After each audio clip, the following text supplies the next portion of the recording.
নমস্কার সুপ্রিয় দর্শক, নতুন আলু তো উঠছে, কিন্তু সেই আলু চাষি ভাইদের কাছ থেকে কিনতে ভয় পাচ্ছেন ব্যবসায়ীরা। কেননা কেনা আলু বিক্রি করার জায়গা নেই তাদের। ভিন রাজ্য তো দূরের কথা, পশ্চিমবঙ্গের ভেতরেই এক জেলা থেকে আরেক জেলায় আলু রপ্তানির ক্ষেত্রে আলু বোঝাই গাড়িতে প্রশাসনিক হয়রানির শিকার হতে হচ্ছে।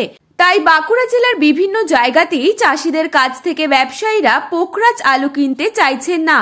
এই কারণে আজকেও নিম্নমুখী হয়ে গেছে আলুর বাজার দর।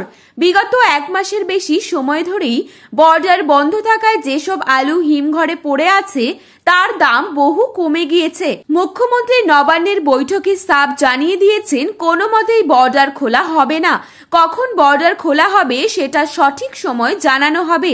আজ জয়পুরে চাষি ভাইদের জন্য নতুন পোকরাজ আলুর দাম প্যাকেট প্রতি দাম শোনা যাচ্ছে 740 থেকে 760 টাকা। যদি বর্ডার না খোলে তবে এই দাম আরো কমতে পারে। দক্ষিণবঙ্গের বিভিন্ন জেলায় নতুন পোকরাজ আলুর ফলন বিঘা প্রতি 80 থেকে 90 প্যাকেট দেখা যাচ্ছে।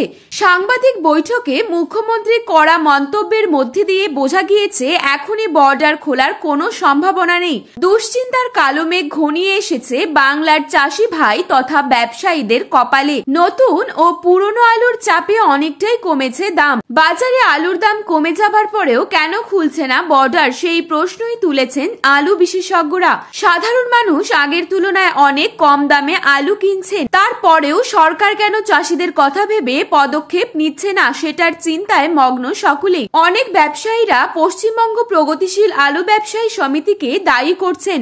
তাদের কোনো চেষ্টাতেই সরকার বর্ডার খুলতে রাজি হলো না। তাহলে গোটা বছর পড়ে আছে, এর মধ্যে আবারও সরকার যদি বর্ডার বন্ধ করা হয় তখন তো সরকারকে চাপ দিয়ে বর্ডার খোলানোর মতো কেউই থাকলো না। স্টোর একদমই ফাঁকা, কিন্তু বিপদে পড়েছে দক্ষিণবঙ্গ।